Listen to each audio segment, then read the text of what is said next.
Trump figured a personal jab about Jasmine Crockett's marriage might shake her. Instead, just 47 seconds later, it became the moment she tore his credibility apart in front of a live national audience. Inside the Phoenix Convention Center, the air was thick with a tension you could practically taste. Bright stage lights blazed down on two podiums separated by a modest table, scattered note cards, and a few water bottles. An American flag hung behind them, its edges rippling in the artificial breeze from the stage. Fans. Every seat in the hall was filled. Business suits beside denim jackets, MAGA caps beside Vote for Change buttons. Cable news cameras lined the back wall, red tally lights blinking like silent alarms. This wasn't just another political meetup. This was a prime-time, no-script, live town hall with Donald Trump and Representative Jasmine Crockett. Every word, every glance, every micro-expression would be broadcast, dissected, and replayed. Crockett knew the stakes. Her team had warned her Trump could go off script, drag the conversation away from policy, and try to pull her into the mud. But she wasn't there for sparring matches. She came to talk about jobs, education, and healthcare in the communities that rarely got a headline. Backstage, she'd peeked out at the audience, veterans adjusting caps, young families with kids on their laps, college students whispering excitedly while clutching their phones. The energy was taut, expectant. Like everyone knew something unscripted was about to happen. She chose a sharp navy blazer over a cream blouse, simple gold earrings, and neatly pulled back hair, not to impress him, but to project calm command. The kind of presence that says, "I'm ready for whatever you throw at me." When Brian Talbot, the even-voiced moderator, introduced them, applause rippled unevenly, cheers here, polite claps there. Trump strode in with his signature grin, shaking hands in the front row. Crockett followed, nodding politely to the crowd before taking her podium. The first few exchanges were textbook: border, security, the economy.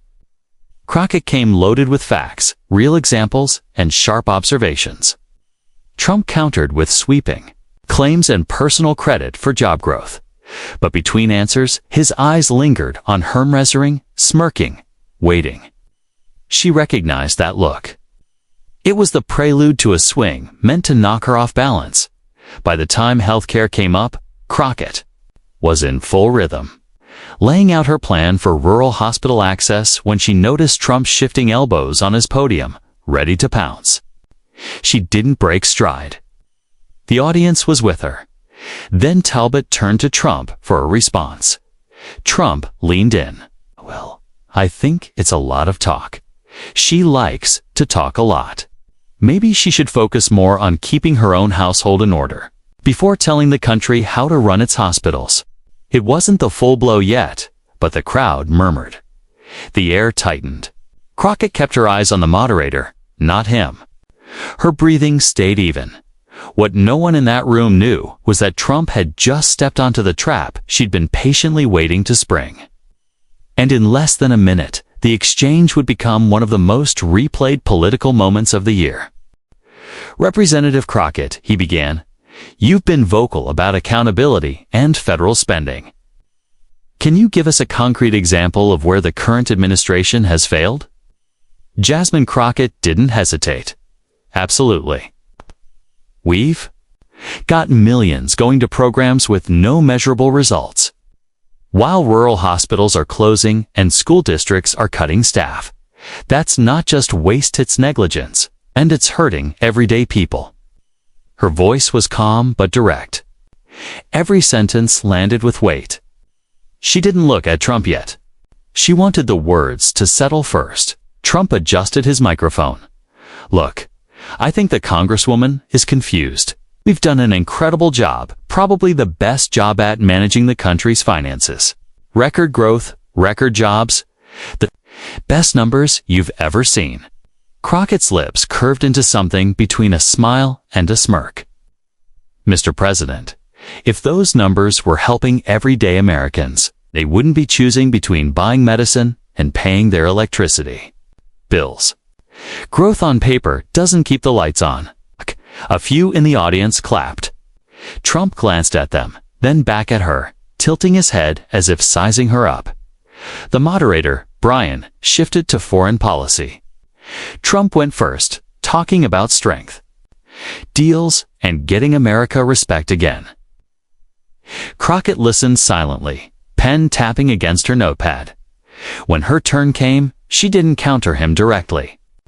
Last month, I met a young veteran in Yuma, Arizona.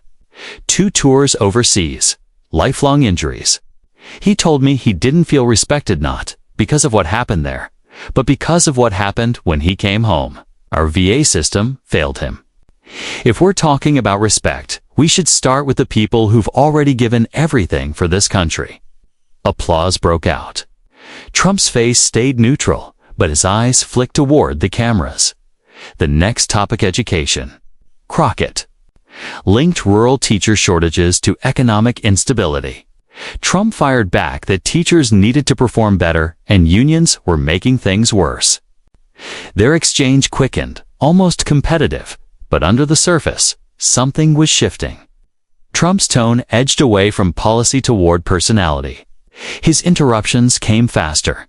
On bipartisan cooperation, he leaned in with a grin. I'm always willing to work with people as long as they're not just trying to make themselves look good on TV, like some people here tonight. Laughter rippled through the room. Crockett let it pass, but made a mental note. This wasn't a debate. For him, anymore it was a stage. Then came healthcare. She kept her voice steady, outlining funding gaps and patient access issues. Trump leaned back, watching her like he was waiting to pounce, and then he did, cutting her off mid-sentence. Maybe if she spent less time giving speeches and more time at home, she'd understand real priorities. The crowd made a sound. Part gasp, part uneasy laughter.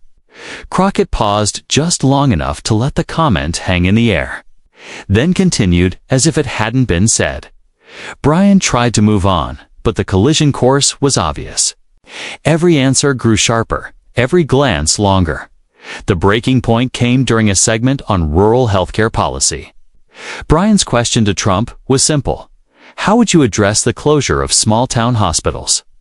Trump blamed past administrations, promised to look into it, and tossed in a jab about bad management. Then, almost like he couldn't help himself, he turned toward Crockett. You know, maybe if she spent more time focusing on real issues instead of making a name for herself, her own marriage would be in better shape. For a moment, the hall didn't feel like a political event. It felt like someone had slammed the brakes in the middle of traffic. The audience's reaction wasn't a single gasp. It broke apart into fragments. A few people laughed, others muttered in disbelief, and somewhere in the back a man shouted, "Come on!" Crockett didn't flinch. She stayed exactly where she was, hands resting lightly on the podium, eyes locked on him. The cameras caught it instantly, that steady, unblinking stare that said, "I heard you, and I'm deciding how to answer." The moderator shifted uncomfortably. "Let's try to stay on," but Trump cut him off. "I'm just saying, if you're going to give advice to America, maybe make sure your own house is in order first." It wasn't subtle. It wasn't coded. It was personal. Crockett drew in a breath, held it for a heartbeat, then let it out slowly. In her mind, a clock started ticking. 2 options: fire back instantly, or pause just long enough to make the audience lean in. She chose the second. "Mr. President," she said, her voice low but clear, every syllable crisp in the microphones. "The state of my marriage is none of your business, just like the personal lives of every American woman you've tried." To put in her place, the room reacted in ripples, applause from one corner, murmurs from another. Trump smirked, waiting for her to snap. But she didn't raise her voice. She went on. "Since you've brought it up, maybe this is the right time to remind people that leadership isn't about tearing down families or mocking women for having lives outside their husbands. It's about serving the public with integrity, A woman in the third row clapped hard enough to be heard through the mic. Someone else shouted, "That's right." Trump tried to interrupt, but the moderator stopped him. "Let her finish." "Mr. President." Crockett didn't glance at her notes. "If you think my worth is defined by my marriage, you've misunderstood every single person who sent me here. They didn't elect me to be anyone's wife. They elected me to fight. For their jobs, their health care, and their future." Applause rolled through the hall, louder this time. Even a few who had been stiff and silent earlier were now nodding. Trump shifted his stance, his amusement slipping. Crockett raised her hand, palm out. "You had your turn. Now it's mine." The room erupted in cheers. In that instant, the dynamic flipped. Every camera was aimed at her, every microphone tuned to her voice. Trump leaned back, unsettled. He wasn't used to losing control of the tempo. She brought it back to policy. "Now, if we're done talking about my personal life, let's get back to why rural hospitals are closing while pharmaceutical companies post record profits. Because that is the conversation the American people deserve." The applause that followed was sustained, almost defiant. The moderator knew this exchange would dominate headlines for days. Trump's insult was out there now. No rephrasing.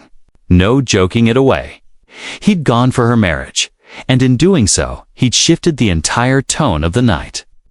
Crockett let the silence linger before speaking again. She wasn't smiling. She wasn't scowling. She was calculating, thinking. About the living rooms, break rooms, and phone screens that would replay this moment tomorrow. If she hit too hard, they'd call her unhinged. Too soft, and it would vanish into political noise. Trump seemed convinced she'd slip either way, but Crockett wasn't playing his game anymore. She scanned the crowd. The middle-aged man in a grease-stained work shirt, the older woman clutching her purse. The college student live streaming from the back row. This wasn't just a debate stage now. This was her moment to speak directly to the country. She decided to make him the example for everything she wanted to call out. In her head, she counted down. 3, 2, 1. "Mr. President," she began, voice steady, charged. "You just told millions of people watching tonight that a woman's credibility depends on her marriage. That's not leadership. That's an insult to every woman who has ever worked twice as hard just to be taken half as seriously." A low rumble rolled through the crowd, scattered claps, murmurs. But she didn't slow down. "You want to talk about houses being in order?" Her tone sharpened. "Let's talk about the one you've been living in for the last 4 years. Let's talk about the promises made and broken. Let's talk about the real priorities of the American people, the ones that don't fit neatly." Into a soundbite, Trump shifted, gripping the podium. He didn't interrupt. Brian Talbot, the moderator, opened his mouth to move on. But Crockett pressed forward. Her delivery felt conversational, but carried the rhythm of a closing argument. She lowered her voice just enough to draw listeners closer. "I was raised by a father who told me never to let anyone define my worth for me. And tonight, I'm telling every young girl watching you don't need permission from a man to be powerful. Not from your boss, not from your president, not from anyone." The applause swelled. Even the moderator glanced at her with respect.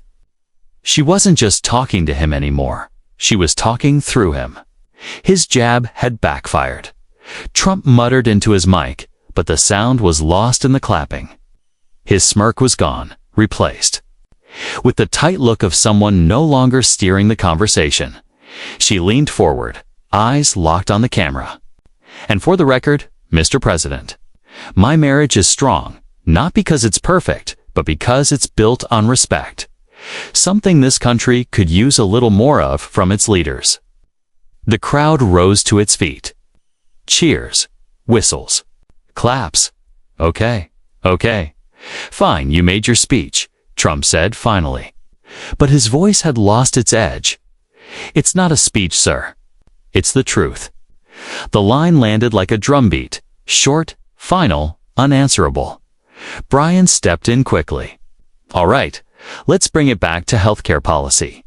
Crockett smiled faintly, letting him take the floor. She had landed a clean hit, but she wasn't finished. Before going for the knockout, she tied his insult to something bigger, the cracks in his entire presidency. The cameras stayed on the stage, but the shift in the room was impossible to miss. She had not only steadied the ship, she had turned it into open waters, leaving his words hanging like a bad smell. Brian tried again. Representative Crockett, let's get back to the matter of rural health care. She didn't move on just yet. The audience was leaning in. When you've got a president making personal attacks instead of addressing policy, Shu said, gesturing toward them, you have to ask, is this about leadership or is it about ego? Heads nodded. Murmurs. Of agreement, Mr. President, you called my marriage into question tonight. You turned a conversation about saving hospitals into one about my personal life. And I think Americans are tired of leaders who punch down instead of lifting people up. I'm just saying, Trump replied. If you want to fix something, you start at home. That's all. She didn't miss a beat. And if you want to be president, you start with respect. That's all. The applause came again, longer this time. Cameras caught Trump glancing toward the crowd, just for a moment, but it mattered. Her voice built back into rhythm. We've got towns in Nevada and Indiana losing their only hospital within 50 miles. We've got mothers driving 2 hours to give birth. Seniors missing treatments because the nearest clinic shut down. And tonight, instead of talking about that, the president wanted to talk about my marriage. Trump tried to pivot. We've got the best economy in the world, more jobs than ever. People are doing great under my administration. She didn't yield an inch. Tell that to the coal miner in Logan, West Virginia, who just had his third medical bill sent to collections. In rural Kansas, there's a teacher working a second job just to afford insulin. You think she cares whether I'm married? She cares if I'm fighting to get her health care. From the back of the hall, someone shouted, "Tell him." And the room erupted in cheers. Trump raised his eyebrows, clearly not used to losing a crowd in real time. He started to speak, but Crockett was already there. This is why people get cynical about politics, she said. They think it's all theater. And when the president turns serious issues into personal jabs, it proves them right. But it doesn't have to be that way. We can focus on the real problems without tearing each other down.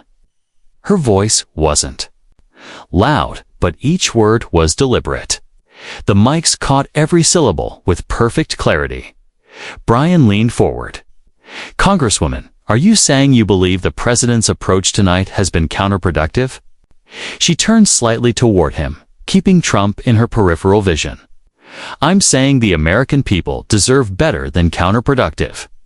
They deserve leaders who can take a tough question without making it personal. I can do that. Tonight, so can he. The cheers rose against some audience members now on their feet. CNN's cameras swept across young and old faces, left and right leaning, but united in the moment. Trump pressed his lips together and reached for his water bottle. It was a small gesture, but it said everything. He needed a pause. Crockett took that pause and drove the point deeper. I've been married for 12 years, Mr. President. In those years, I've learned that respect isn't about agreeing on everything. It's about knowing when not to cross certain lines. Maybe Washington could learn that from the rest of America. Applause mixed with knowing laughter. Brian tried to steer them forward, but Crockett wasn't done. She had defended herself now. She was ready to turn that defense into a direct critique of Trump's record. You brought my personal life into a national debate, she said, leaning into the mic.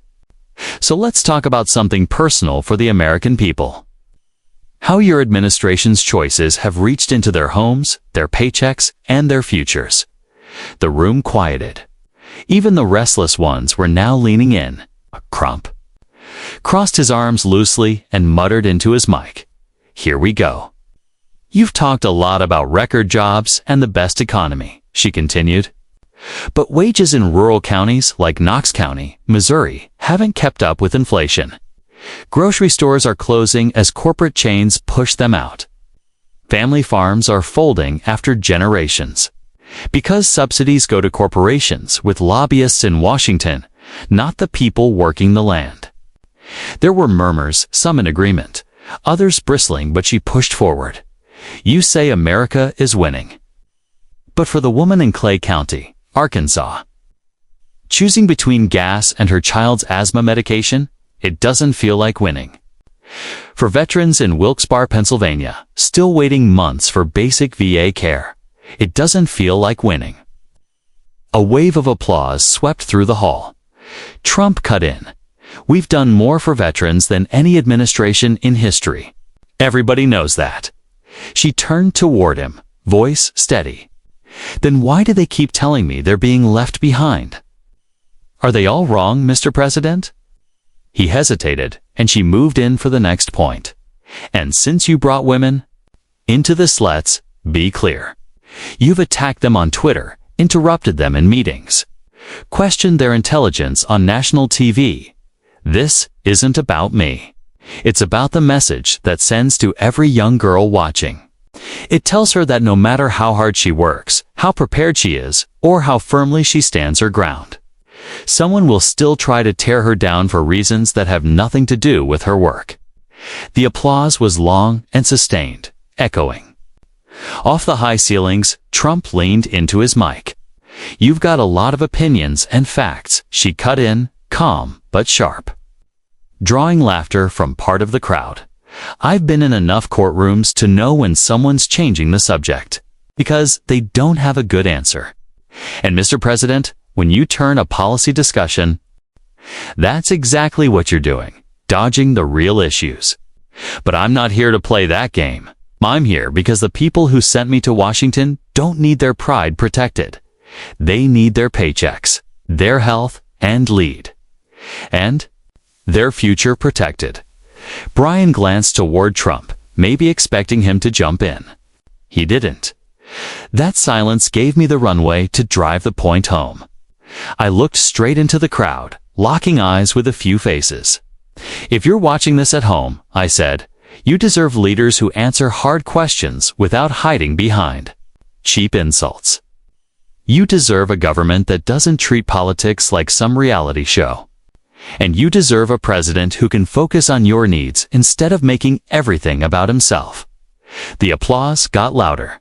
Trump uncrossed his arms, leaning toward the mic like he was ready to take the moment back.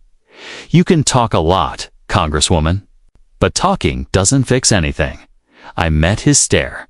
"Neither does insulting the people who are actually trying to fix something." The crowd fired back with cheers and whistles. Brian jumped in, moving to audience questions. But the mood had shifted. I wasn't just holding my ground anymore. I was steering the room. The first audience member, a man in a worn leather jacket, stood. "Mr. President, I voted for you twice, but I didn't come here to hear you talk about this woman's marriage. I came to hear what you're going to do for people like me who can't afford prescriptions." The applause hit again. Trump gave a polite nod, but even from the stage, you could see his jaw tighten. "We've lowered prescription costs." The man cut him off. "Not for me. You haven't." The crowd leaned more my way. Next, a woman from Flagstaff asked me directly how I'd keep rural hospitals open. I didn't waste a second. "First, we stopped treating healthcare like a luxury. We fund small-town hospitals the same way we fund highways, because lives depend on them. We close loopholes that let insurance companies rake in profits while denying care. And no one should have to choose between keeping their home and paying for cancer treatment." More applause, more nods. Even quiet sections of the crowd were waking up. Trump tried to jump back in. "We've done incredible things for healthcare," but a young veteran spoke before he could finish, with all due respect. "Mr. President, if that's true, why Am I still waiting 9 months for a VA appointment? The room stirred. I didn't have to force anything, the moment was right there. Or, Mr. President, we could admit the system is broken and actually fix it instead of promising to look into it for another 4 years. The cheers came fast. The mood was fractured now. Trump's base was still vocal, but the rest of the crowd was listening to me. When Brian asked about economic policy, I painted real pictures. A family hardware store in Iowa, closing after 60 years because corporate chains crushed them. A dairy farmer in Georgia selling off his herd because feed prices skyrocketed. These aren't headlines, they're people's lives. And they're tired of leaders talking at them instead of listening to them. The roar that followed said it all. The room wasn't just hearing me, they were with me. Trump could glance at Brian all he wanted. The night wasn't tilting back his way.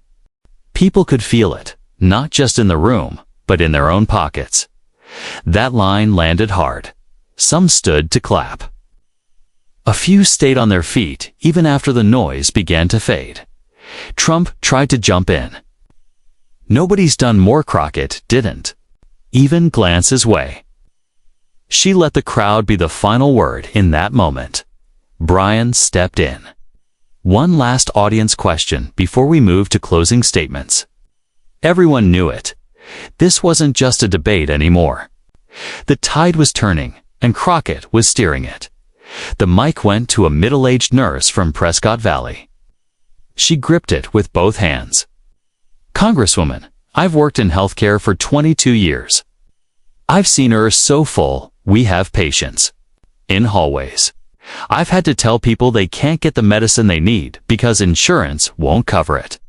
What would you do to make sure nurses like me can actually help our patients? Crockett didn't rush. She nodded toward the nurse, her voice softening just enough to signal respect. First, thank you. I've been in enough hospitals to know the weight nurses carry, and you shouldn't have to do it with your hands tied behind your back. She stepped closer to the edge of the stage, closing the distance. Here's my promise.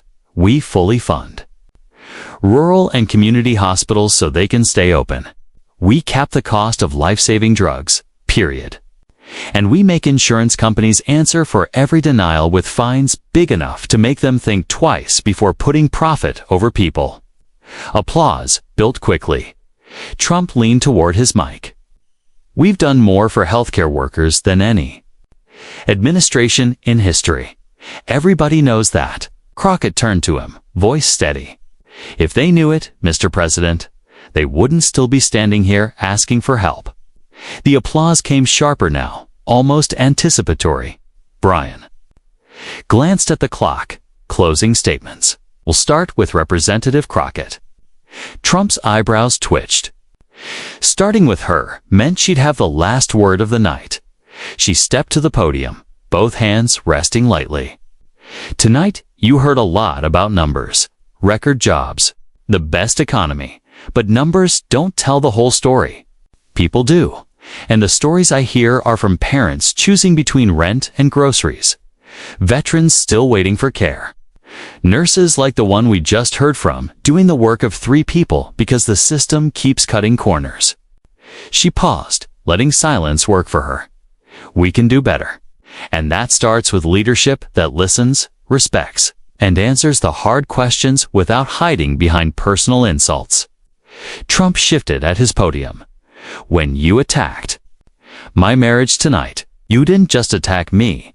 You attacked every woman who's ever been told she's only as valuable as the man standing next to her. I will not stand for that. Not here, not in Washington, not anywhere. The room exploded. Cheers, clapping, shouts of, "That's right."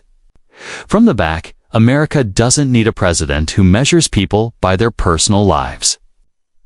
We need one who measures themselves by the lives they've improved. The applause swelled again.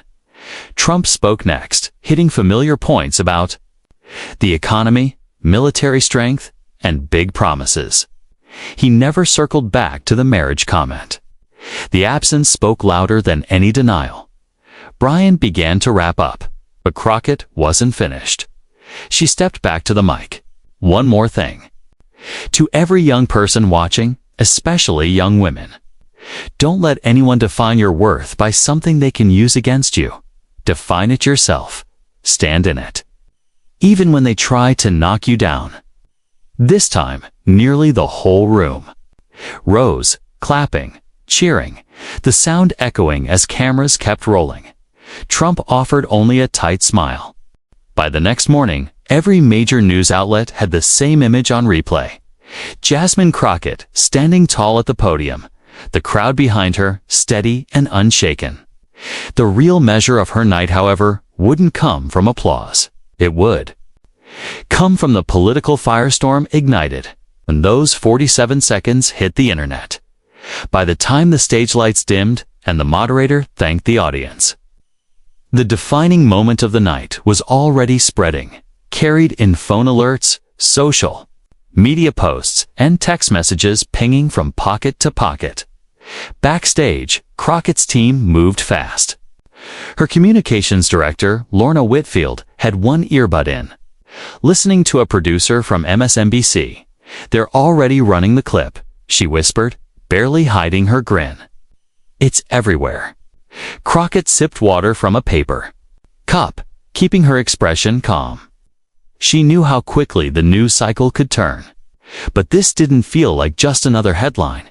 It felt like a moment that would stick. Her phone buzzed. 3 missed calls from colleagues. A dozen unread texts and a Twitter alert: Jasmine Crockett is trending. She opened the app just long enough to see the clip of her sharp response, looping with captions. Then closed it before she could get pulled into the scroll. Out in the press area, reporters fired questions at anyone willing to talk. A Trump aide brushed past without comment. On one major network, a political analyst declared, "What we saw tonight was one of the most effective real-time rebuttals in a presidential setting in years." She didn't just defend herself, she flipped the power dynamic. Meanwhile, Trump's post-event huddle in a side room had a different tone. It repeated his talking points, but reporters kept pressing about the marriage remark. "Do you regret it?" one asked. "Why bring it up?" Another pushed. He waved them off as lighthearted, but the footage looping on nearby TV screens told another story, a moment slipping from his control. Across the country, the exchange played on repeat in diners, bars, and living rooms. In Reno, too, women leaned over their coffee cups. "I don't even agree with half her policies," one said, but she put him in his place without yelling. That takes skill. In Fresno, a law student turned to his roommate. "That's how you handle a cheap shot: stay calm, stay sharp, and make it about the bigger picture." Even some conservative commentators conceded she'd handled it well. "I support the president," one late-night panelist admitted, but he walked right into that one. She was ready. By midnight, the clip had been viewed over 4 million times. Hashtags like #for7seconds and #Crockett clap back trended alongside slowed-down, dramatized edits of her delivery. Lorna was swiping through a flood of interview requests. "Good Morning America, CNN, The View. Everyone wants you tomorrow," she told Crockett as they headed to the waiting SUV. In the quiet of the ride back to the hotel, Crockett finally exhaled. She knew Trump's base would defend him, and that spin was inevitable by morning. But she also knew something rare had happened, a moment that couldn't be dismissed. Her husband Marcus had texted just 2 words: "Proud of you." It was enough. By the time she reached her room, late-night talk shows had already worked her. Moment into their opening monologues. 47 seconds. One host joked, "I've seen microwave dinners take longer." The crowd roared, but beneath the laughter was recognition. She'd turned the tables. The next morning's headlines: split down the middle. Crockett seizes moment in televised showdown versus Trump stumbles as opponent gains ground. Cable panels dissected her timing, her tone, even the way she held her gaze. In every interview, she kept her message steady. This isn't about me. It's about what the American people deserve from their leaders. But privately, she knew. The truth moments like this didn't just raise your profile. They painted a target on your back. Near 1 a.m., she finally stepped into her Phoenix hotel room. Outside, the city was quiet. She kicked off her heels, set her phone on the desk, and stood in the stillness. The muted television flickered in the corner, her face frozen mid-sentence as she let the weight of the night settle in. She didn't need the sound to know what was on screen. Every channel was looping the same footage. Trump's remark, her steady stare, her rebuttal, the crowd's reaction. Her communications director had already named it the clip, like it had taken on a life of its own, detached from the rest of the night. She grabbed the remote, turned the volume back on, and caught part of a morning news promo for the East Coast. Coming up, how Representative Jasmine Crockett turned a personal attack into a defining political moment. She clicked it off again and exhaled. Her phone rang. It was her husband. "I watched it live," he said, his voice calm and warm, the way it always was when she'd just weathered something intense. "You didn't let him get to you." "Couldn't," she replied. "Not with the whole country watching. If I'd made it about me, I'd have lost the point. You made it about all of them instead," he said. "That's why it worked." After they hung up, she poured a glass of water and sat by the window, looking out over an empty street. She thought about the coal miner from West Virginia, the nurse from Arizona, the veteran from Pennsylvania, the people she'd mentioned on stage. She thought about the young women who might have been watching, hearing her say that no one else gets to define their worth. She also thought about the cost. A moment like this could energize supporters, but it could just as easily invite new and uglier attacks. Politics rarely let moments fade quietly, but she remembered the audiences. Faces some had walked in, skeptical, even hostile, and left leaning forward, listening. That was the point, not winning every vote, but breaking through the noise long enough to be heard. She pulled a small notebook from her bag and wrote, "Stay steady. Hit back when it matters. Always turn it back to them, somewhere across town." Trump was probably telling his aides he'd gotten the better of her. But the footage told a different story, the way she let his words hang before responding. The way she shifted the focus from her personal life to his public record. The way the crowd began to turn one question at a time. The lesson was simple. You can't always choose the moment, but you can choose the response. And sometimes, if you choose carefully, you can turn a blow meant to knock you down into a reason to stand taller.